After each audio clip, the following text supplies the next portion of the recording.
نظر آ گئی جہاں پہ چوڑائی کم تھی کہ ایک گھوڑے کی چھلانگ تک ہو، وہاں پہ جا کے رکا۔ اب میری طرف دیکھیے گا، عمر نے اپنے گھوڑے کو ایڑ دی۔ ایڑ میں گھوڑا پیچھے ہٹتا ہے، جیسے آپ اپنی کار کو ریورس کرتے ہیں، یہ پرانی سواریوں میں بھی گھوڑا بھی ریورس ہوتا تھا، پیچھے ہٹتا ہے گھوڑا۔ اب یہ گھوڑے کا جو پیچھے ہٹنا ہے، اس کے معنی جتنی سپیڈ سے وہ پیچھے ہٹ رہا ہے اس سے 10 گنا زیادہ سپیڈ سے وہ آئے گا۔ اور یہ جب گھوڑے کو چھلانگ لگانا ہوتی ہے تو گھوڑے کی یہ چال اختیار کی جاتی ہے۔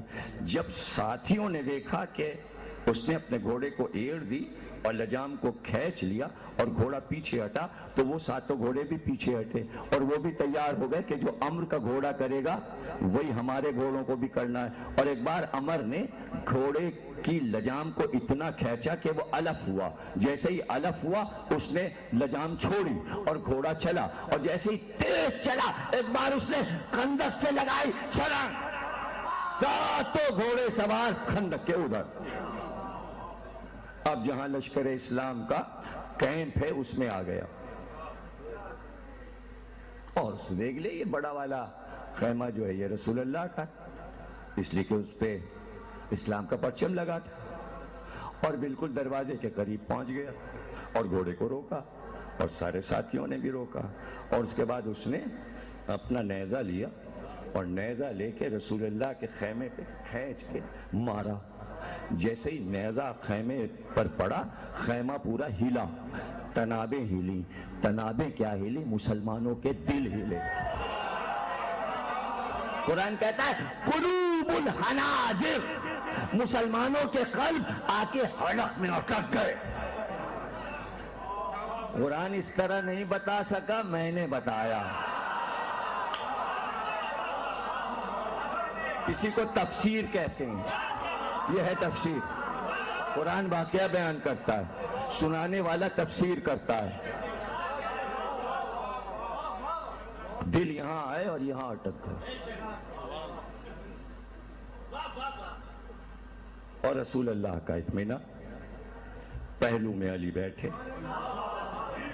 سلمان، عمار سب گھیرے رسول اللہ کو، پورا مجمع سب اپنا خیمہ چھوڑ چھاڑ کے رسول اللہ کے خیمے میں آ گئے، اور ایسے ملے ملے بیٹھے تھے کہ آپ بھی نہیں بیٹھے، پھنسے ہوئے اسی کے اندر۔ اور بس اب آفت آئی اور اب آفت آئی۔ ایسے قیامت کے وقت نیزہ مار کے اس نے للکار کرتا، نکلو میں آ گیا، مسلمانوں ہے تم میں کوئی بہادر جو میرے مقابل آئے؟ میں ہوں عمرو ابن عبد ود، آؤ۔ سناٹا، خاموش۔ پھر للکارا اس نے، کیوں نہیں آتے جب تمہارا یہ عقیدہ ہے؟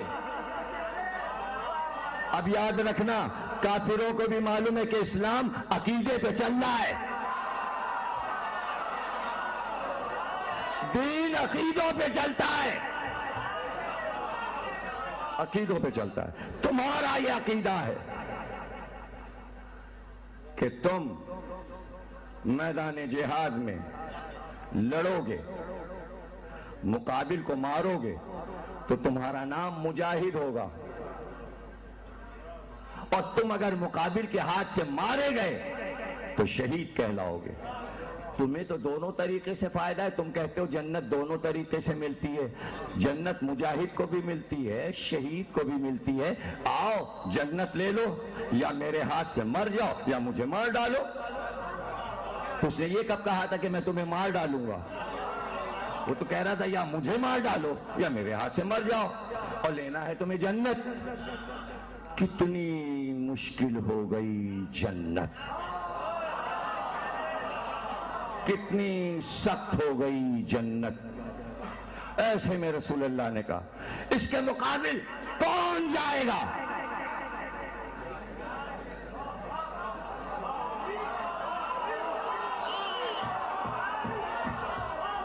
اب آواز تو اس نے بھی سنی ہوگی.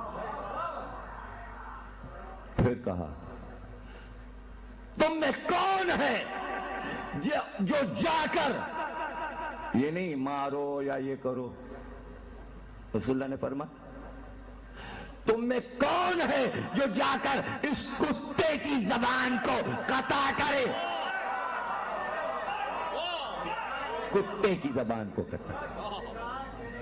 تاریخ گواہ، قرآن گواہ، حدیثیں گواہ، پیغمبر نے کبھی کسی کے لیے چاہے کافری ہو گالی یا برے لفظ یا نحوست کے لفظ اپنی زبان سے استعمال نہیں کیے. سخت لفظ اس لیے کہ رحمت تھے، رحمت تھے. ایسا لفظ کسی کے لیے نہیں استعمال کیا کبھی زندگی میں. لیکن آج کہا کتے کی زبان، لحاظ القلب، اس کتے کی زبان قطع کرے. یہ آج سرکار آپ کا لہجہ اتنا سخت کیوں ہو گیا؟ کہ یہی تو امت کو سمجھانا ہے کہ رسول کے دروازے پہ جو حملہ کر دے وہ کتا.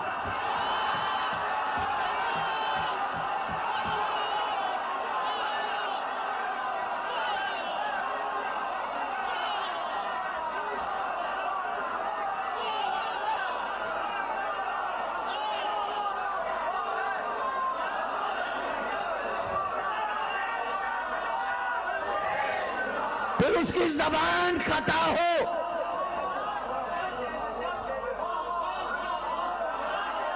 علی پہلو میں تھے کہ انا لہو. انا لہو کا مطلب ہے یا رسول اللہ اس کے لیے میں ہوں. زانو کون جائے گا؟ علی نے کہا انا لہو. کون جائے گا؟ علی نے کہا انا لہو. کون جائے گا؟ ارے 3 بار پوچھا.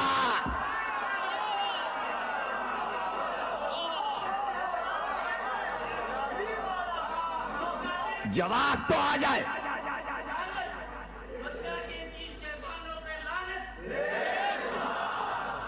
جواب آئے. جواب آیا. ایک نے کہا یا رسول اللہ یہ آپ کس کے مقابل جانے کو کہہ رہے ہیں؟ آپ کو ہم کیا بتائیں؟ ایک بار ایک قافلے میں یہ تھا، اس قافلے میں ہم بھی تھے، یہ بھی تھا، ہم بھی تھے. ڈاکوؤں نے حملہ کیا، لوٹنے کے لیے ڈاکو آئے. اس نے اکیلے ڈاکوؤں کا کیا مقابلہ. اس کی سپر گر گئی لڑتے میں تو اس نے سپر کی جگہ اونٹ کے بچے کو اٹھا لیا. جو اونٹ کے بچے کو ایک ہاتھ سے اٹھا لے اس کے مقابل کون جائے؟ اب سمجھے آپ؟ خیر کی بستی میں کلمہ پڑھنے والے شر کا قصیدہ پڑھ رہے ہیں. کیا گزری رسول پر.